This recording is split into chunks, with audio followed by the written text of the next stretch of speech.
Bonjour tout le monde, bienvenue à ce nouvel épisode de l'épopée du bien-être. Je suis super contente de vous retrouver. Aujourd'hui, on parle des pensées tout ou rien. Alors, c'est quelque chose probablement que vous connaissez parce que c'est assez commun. Alors, probablement que vous en avez des pensées tout ou rien ou blanc ou noir. Et c'est quelque chose aussi qui est normal, qui est fréquent. Et aussi, même, on peut le voir au niveau même de la société, hein, comment peut-être ça peut influencer aussi notre façon de voir les choses en noir et en blanc. Par exemple, ces temps-ci, on parle beaucoup de la polarisation hein, au niveau de la politique, comment les gens à droite deviennent de plus en plus à droite, les gens à gauche deviennent de plus en plus à gauche, puis il y a de moins en moins de milieux. On peut le voir aussi ces temps-ci au niveau des opinions, hein, comment on est soit anti quelque chose ou pro quelque chose, puis des fois d'amener des nuances, mais ça fait qu'on tombe dans le camp inverse, donc il y a très peu de milieux ou de nuances là-dedans. Et aussi, je vous avais déjà parlé dans l'épisode sur le perfectionnisme qu'il y avait de plus en plus de perfectionnisme et les pensées noir ou blanc, c'est quand même une facette importante du perfectionnisme. Donc, on est soit parfait ou imparfait, puis il n'y a pas d'entre-deux. Puis, en fait, il n'y a probablement pas de parfait non plus parce que ça n'existe pas vraiment ou très peu. Donc, c'est beaucoup des dichotomies, des pensées extrêmes. Donc, c'est de ça qu'on va parler aujourd'hui. Avant de continuer, je voulais vous remercier d'être là. Je voulais vous remercier d'aimer le podcast, de commenter. Je voulais aussi vous réinviter sur la communauté Facebook l'épopée du bien-être, les acolytes. Donc, vous êtes la bienvenue là-dessus pour parler des épisodes, pour avoir des bonus, etc.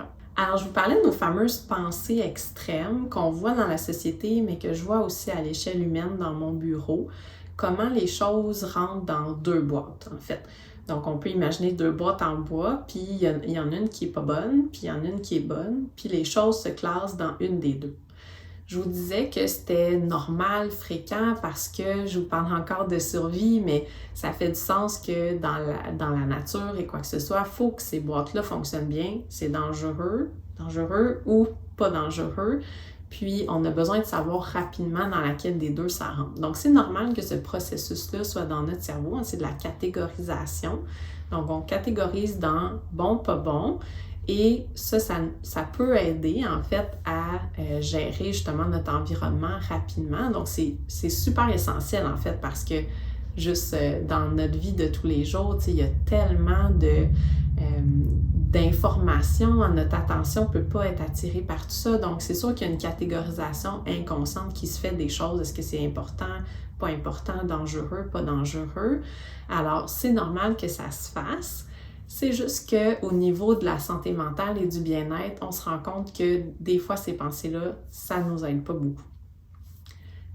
En tout cas, on le verra ensemble lesquelles vous aident pas. Donc, on a parlé plusieurs fois de pensées sur le podcast, notamment quand on a parlé de diffusion, se séparer de nos pensées.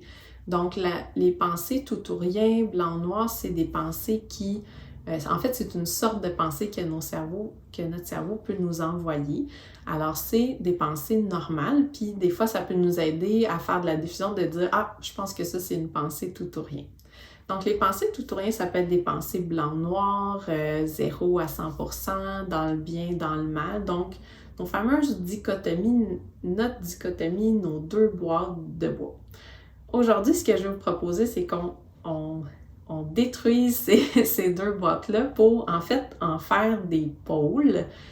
Les deux pôles, les extrêmes d'un continuum. Puis nous, on va focusser sur ce continuum-là. Je vous donne un exemple. Un exemple peut-être qui va résonner avec la plupart d'entre vous parce que c'est quelque chose qu'on voit fréquemment, puis c'est quelque chose que moi aussi m'est arrivé plusieurs fois. Quand on essaie d'instaurer de bonnes habitudes de vie, hein, bien manger, boire de l'eau, faire d'exercice, vous savez, ça se passe pas toujours si bien que ça. Et une des choses qui a tendance à se passer, c'est qu'on va créer des objectifs. C'est super important de se créer des objectifs, c'est super motivant et tout ça. Et là, entre en jeu des fois nos fameuses pensées extrêmes, nos pensées tout ou rien, 0-100%, ou par exemple, je me suis mis l'objectif de courir 3 fois par semaine. C'est un très bel objectif, j'y arrive plusieurs fois, je suis contente. Et là, arrive une semaine où est-ce que j'ai couru 2 fois. Puis malheureusement, quand on est dans ces pensées extrêmes-là, veut pas, c'est facile de tomber dans la boîte pas bonne. En fait, Si c'est pas parfait, c'est dans la boîte pas bonne. Puis c'est là que c'est difficile en fait, parce que c'est vraiment facile de tomber dans la boîte pas bonne et très difficile de rester si on réussit à y aller dans la boîte bonne. Donc, notre fameuse semaine où est-ce qu'on a on a fait 2 courses. En fait, si on regarde sur le continuum, c'est 66%, 66,6%. Donc, c'est bon. En tout cas, je trouve que c'est bon. C'est quand même 2 sur 3. C'est plus que la moitié. Et quand même, quand on pense en dichotomie, on se met dans la boîte des pas bons. Donc, c'est là que ça accroche un petit peu. Même chose avec passer une bonne journée, mettons. C'est quoi passer une bonne journée? Là, c'est soit une bonne journée, pas bonne journée, versus peut-être regarder sur le continuum, où est-ce qu'elle est ma journée? Qu'est-ce qui s'est passé de bien? Qu'est-ce qui s'est passé de moins bien? Donc, tranquillement, je vais vous inviter à observer ce continuum-là. Donc, ces pensées dichotomiques-là, ils touchent à toutes les pentes de notre vie. Hein. Je vous disais, jusqu'à dans la société, on le voit, mais personnellement, des fois, c'est au niveau de notre personnalité, au niveau de nos actions, des décisions qu'on prend. Donc, on va rapidement dire que soit une bonne chose à faire ou une mauvaise chose à faire, une bonne action, une mauvaise action, puis on ne voit pas l'entre-deux, où est-ce que ça peut se promener. Puis justement, j'avais lu un article super intéressant par rapport à l'honnêteté et ça disait par exemple que pour être honnête, être dans la boîte honnête, il fallait jamais mentir. Puis pour être dans la boîte malhonnête, peu importe, en fait, du moment que tu avais menti une fois, tu tombais dans la boîte malhonnête, dans notre fameux biais de négativité justement qui vient jouer là-dedans. Et en fait, si on regarde sur le continuum, si mettons j'ai menti une fois dans ma vie, je suis à 99,4%, là. C'est beaucoup, c'est quand même vraiment proche d'être complètement honnête. Donc c'est là que ça vient des fois rendre notre vie difficile de penser comme ça parce que on est souvent dans la boîte des pas bons, des pas assez et tout ça. Alors je vous invite à détruire ces 2 boîtes-là puis essayer de voir où est-ce que vous êtes sur le continuum. À quoi ça peut servir ça? Déjà ça va amener de la compassion pour vous. La fameuse semaine où est-ce que vous avez fait 2 courses au lieu de 3, vous pouvez vous dire t'en as déjà fait 2 sur 3, c'est déjà bon. Qu'est-ce qu'on peut faire la prochaine fois pour peut-être se rendre à 3? Ça va permettre aussi de vous faire réfléchir à qu'est-ce qui a pu se passer, être curieux justement par rapport à, curieuse par rapport à qu'est-ce qui s'est passé pour que je cours 2 au lieu de 3. Puis là, ça peut m'amener plein de questions. Est-ce que 3 courses par semaine, c'est trop? Est-ce que cette semaine, j'étais fatiguée, puis ça le fait que c'était vraiment difficile? Est-ce que cette semaine, il s'est passé quelque chose de particulier? Donc, ces nuances-là, ça peut vraiment amener beaucoup de compassion pour vous, de la douceur, même un soulagement. Il y a comme quelque chose de plus léger par rapport à ça, puis dire, OK, la prochaine fois, qu'est-ce que je peux faire pour m'améliorer? Fait que l'idée avec le continuum, c'est de dire, je suis là, mettons, je suis à 20%. Je suis pas à 0, je suis pas un 0. Je suis à 20. Comment je fais? Qu'est-ce que j'ai envie de faire pour me rapprocher de l'autre pôle? Je ne vais pas m'y rendre probablement, c'est correct, parce que c'est trop dur d'être parfait, puis c'est pas vraiment possible. Fait que comment je fais pour me rapprocher de la personne que j'ai envie d'être, de la vie que je veux, tranquillement avec des petits pas, en me disant que là, oui, c'est à 20, c'est pas mon idéal, mais ça peut juste s'améliorer, on espère, ça peut reculer aussi, mais si on se met dans la tête que c'est ça qu'on veut, on peut faire des actions qui nous amènent vers là, qu'il y a un certain là, ouf, ok, je peux peut-être y arriver là. Je peux peut-être me donner une petite tape dans le dos puis dire, hey, t'as fait 2 courses sur 3, là, c'est bon, mettons, t'avais une grosse semaine puis t'as réussi à faire ça, c'est très bon. Qu'est-ce qu'on peut faire maintenant pour peut-être arriver à notre objectif? Est-ce qu'on modifie notre objectif?